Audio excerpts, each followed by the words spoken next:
একটা এই দোকানটা যখন ফার্স্ট নিই, সত্যি কথা বলতে একদিনের জন্য হলেও চায়ের দোকান দিয়েছিলাম।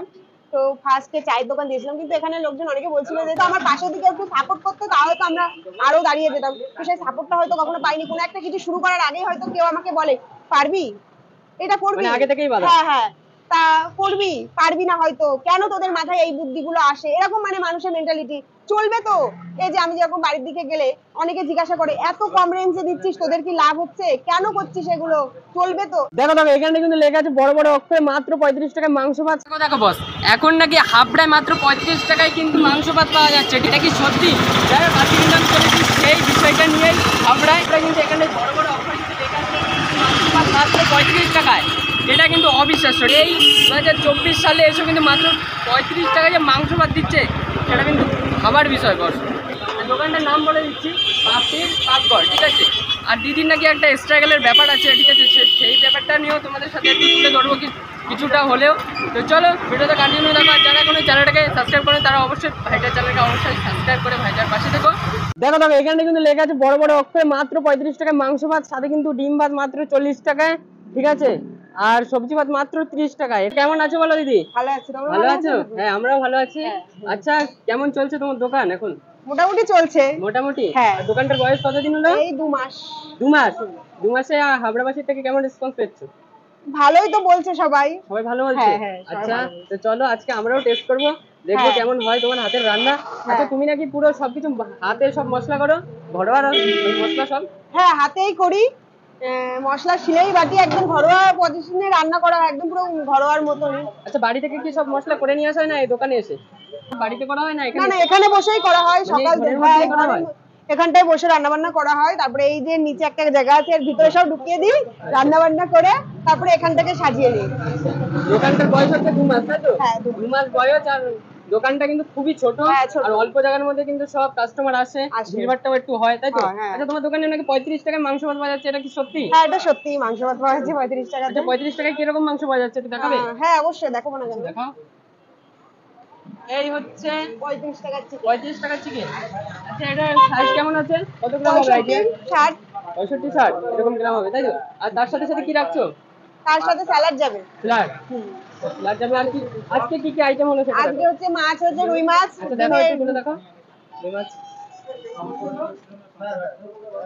এই যে রুই মাছ, এই হচ্ছে রুই মাছের সাইজ, তাই তো? ডিম। ডিম। আচ্ছা ডিম ভাত কত নিচ্ছ? 40 টাকা। আর মাছ ভাত? 60 টাকা। 60 টাকা। তরকারি। আচ্ছা ডাল, পাপড়। পাপড়ও আছে? হ্যাঁ। আচ্ছা কেউ যদি ভাত নিতে চায় আলাদা ভাবে তখন কত নাও? 5 টাকা। 5 টাকা করে নাও? আচ্ছা আচ্ছা ফুল যদি নেয় সব তরকারি দিয়ে, সবজি ভাত মাংস ভাত সব একসাথে নিলে কত করে? মাংস তো তখন 2 পিস যাবে 80 টাকা। 80 টাকা। আর সাথে কি কি থাকবে? সবজি সব, মানে সবজি ভাতে যা যা যাবে সব যাবে। সব যাবে, তাই তো? আচ্ছা এখন মটনটা কি করছো না নাকি? না মটনটা এখনো শুরু করিনি, ইচ্ছা আছে শুরু করব। আজকে মোটামুটি কয় কিলো চাল দিলে? আজকে 3 কিলো রান্না হয়েছে। 3 কিলো। আর স্টার্টিং করেছিল কত কিলো চাল দিয়ে? ফার্স্ট দিন যে প্রায় 1 কিলো চাল মতন শুরু করেছিলাম, 500 চাল রান্না করেছিলাম, কিন্তু মানে প্রথমে 500 দিয়ে শুরু করলে, তারপরে দেখলে যে লোকজন আসছে, তারপরে মনে আরো 500 দিলে, তাই তো? মানে 500 দিয়ে বলতে গেলে শুরু করেছো, তাই তো? আর এখন সেটা দাঁড়িয়েছে 3 কিলো। 3.5 কিলো চলে যায়। 3.5 কিলো 4 কিলো চলে যায়, তাই তো? হঠাৎ এই যে দোকানটা খুললে হোটেল, হঠাৎ এই আইডিয়াটা আসলো কেন? আমার হাজবেন্ড বলতো একটা নিজস্ব ব্যবসা করবে, তার লোকের কাজ করতে, নিজস্ব ব্যবসা করতে গেলে তো পুঁজি দরকার হয়, নিজস্ব ব্যবসা করা যায় না। তো অনেক চেষ্টা করেছি, হয়তো পারিনি, ধৈর্য সহ্য করে চেষ্টা করে করে ট্যাগেল করে করে হচ্ছে না। তো সেই জন্য দেখলাম যে একটা এই দোকানটা যখন ফার্স্ট নিই, সত্যি কথা বলতে একদিনের জন্য হলেও চায়ের দোকান দিয়েছিলাম। তো ফার্স্টে চায়ের দোকান দিয়েছিলাম, কিন্তু এখানে লোকজন অনেকে বলছিল যে চায় দেখ তোরা ভাত কর, এই কর, হবে চলবে। করতে করতে তো মনে হলো না একটা ভাতের হোটেলটা দিয়েই দেখি, যেহেতু এখানে লরি স্ট্যান্ড রোজ কাজ করে যারা, অনেক লেবাররা থাকে, তো সেই হিসাবে না দোকানটা শুরু করা হলো। তা শুরু করে ফেলেছি, আজ 2 মাস হয়ে গেল, রানিং চলছে। তো চলছে, আমার আশা করি ঠাকুরের আশীর্বাদে জিনিস নষ্ট হয় না, অল্প করে করি, 1 পিস মাছ বা 2 পিস মাছ থেকে যায়, সেটা আমাদের হয়ে যায় রাত্রে। এই হচ্ছে ঘটনা। ফেলানো যায় না জিনিস ঠাকুরের আশীর্বাদে। আর বাসি জিনিস করি না, যেহেতু ফ্রিজও নেই, সবাই দেখতেই পাবে ফ্রিজটা যেহেতু করা নেই। অনেকে বলতে পারে হয়তো বাড়িতে ফ্রিজ আছে, আমি কি এইটুকু তরকারি করি, দেখেই তো 25-30 জনের খাবার করি, তা আমি এই কি বাড়িতে বয়ে নিয়ে যাবো ফ্রিজে রাখার জন্য প্রতিদিন নিয়ে আসবো? অসম্ভব। আমার এখান থেকে বাড়িতেও 3-4 কিলোমিটার একটু ভিতরে হবে। পয়সা থাকলে সবাই চিনবে, যেহেতু আমি চাই আমার হাজবেন্ডকে যাতে আমি বলতে পারি গর্ব করে যে না, বাবা মা দেখে দিয়েও যদি ছেলে বেকার থাকতো বা আজ চাকরিওয়ালা ছেড়ে দিতে বা যাই হোক ব্যবসা দেখে বিয়ে দিল, যদি তখন দেখে ব্যবসাটা চলে গেছে, তখন তো বলবে কি যে যাই হোক, তখন কিন্তু বাবা মা মেনে নেবে যে বরের কাজ নেই, মেয়েটার খরচাপাতি বা অনেক কিছু। আমার সাহায্য করা লাগবে না কারো, কিন্তু আমার পাশের দিকে একটু সাপোর্ট করতো, তাহলে তো আমরা আরো দাঁড়িয়ে যেতাম। তো সেই সাপোর্টটা হয়তো কখনো পাইনি। কোনো একটা কিছু শুরু করার আগেই হয়তো কেউ আমাকে বলে পারবি, এটা করবি, আগে থেকেই বাধা। হ্যাঁ হ্যাঁ, তা করবি, পারবি না হয়তো, কেন তোদের মাথায় এই বুদ্ধিগুলো আসে, এরকম মানুষের মেন্টালিটি চলবে তো। এই যে আমি যেরকম বাড়ির দিকে গেলে অনেকে জিজ্ঞাসা করে এত কম রেঞ্জে দিচ্ছিস, তোদের কি লাভ হচ্ছে, কেন করছিস এগুলো, চলবে তো এইসব। তো যাই হোক, জানি না, আশীর্বাদে তো চলছে, জানি না আমার সেলটা বাড়লে লাভটা অনেকটাই চলে আসবে। নিজস্ব ব্যবসা দেওয়ার ইচ্ছা আমার, অন্তত বেশ আমার হাজবেন্ডের বেশি ইচ্ছা ছিল, সেই জন্য দিয়েই ফেললাম। আর এইভাবেই চলছে। আর তোমরা সাপোর্ট করো, আমার দোকানে আসো, খাও, এইটুকুই বলার আছে, আর কিছু বলার নেই। লোকেশনটা বলে দাও। লোকেশন হচ্ছে হাবড়া স্টেশন 1 নম্বর গেট হয়ে পৌরসভা গলির পাশে লরি স্ট্যান্ডের সামনে। এদিকে হচ্ছে হাবড়া স্টেশন, আর এই যে গেটটা দেখতে পাচ্ছি এটা কিন্তু পৌরসভার মোড়, তাই তো? গলি, গলি, পৌরসভার গলি। আর যশোর রোডের সামনে লরি স্ট্যান্ডের সামনে এই যে লরি স্ট্যান্ড দেখতে পাচ্ছ, এই লরি স্ট্যান্ডের ঠিক সামনেই কিন্তু পাপড়ির পাকঘর।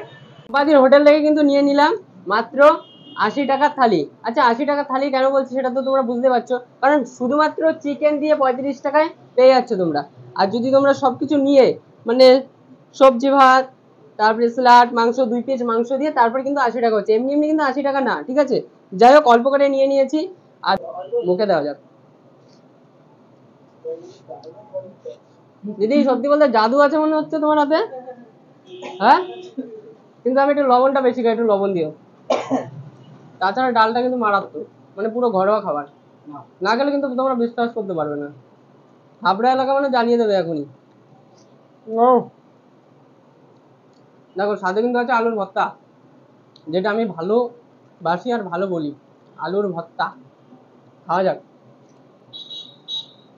আর সাথে এই, আরে এটা হচ্ছে ফুলকপির তরকারি, তাই তো? এটা হচ্ছে ফুলকপির তরকারি, বাহ। ডাল দিয়ে চিকেনটা নেবো, এই হচ্ছে চিকেনের সাইজ, আর এই হচ্ছে গ্রেভি, ঢেলে নিলাম পুরোটাই, যা হবে হবে। কি এটা? আলু ভাত দিয়ে ডাল, দেখো মেখে নিলাম। কিন্তু আমার মতে গ্রেভিটা যদি আর একটু গাঢ় হতো মনে হয় ভালো হতো, এটাই বলবো, গ্রেভিটা একটু গাঢ় করার জন্য। আর এই চিকেন, খাওয়া যাক।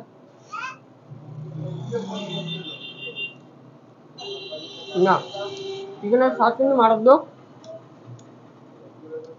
ঘরোয়া রান্না আমি বলেই দিয়েছি। আর এখানটা কিন্তু পুরো মশলা এই ঘরের মধ্যেই করা হয়, এইটুকুনি রুমের মধ্যে কিন্তু পুরো মশলা টসলা সবকিছু এখানটাই করা হয়।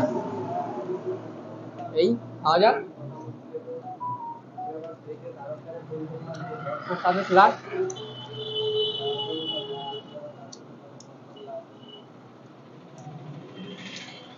ভাই, এত অল্প খরচে এত সুন্দর খাবার দিচ্ছে, ভাবার বাইরে ভাই, ভাবার বাইরে, ঠিক আছে? আর কিছুদিনের মধ্যে নাকি মটনটাও চালু করবে, নিচে নাম্বারটা আছে, তোমরা কন্ট্যাক্ট করে চলে আসতে পারো, অথবা যে কাউকে এসে হাবড়ায় প্ল্যাটফর্মে এসে জিজ্ঞেস করবে যে পৌরসভার মোড় কোনটা, পৌরসভা গলি কোনটা, বলে দেবে, এক চান্সে চলে আসতে পারো। আজকের ভিডিওটা এইটুকুনি, দেখা হচ্ছে নেক্সট কোনো ভিডিওতে, নেক্সট কোনো ব্লগে। আজকের জন্য টাটা, বাই বাই।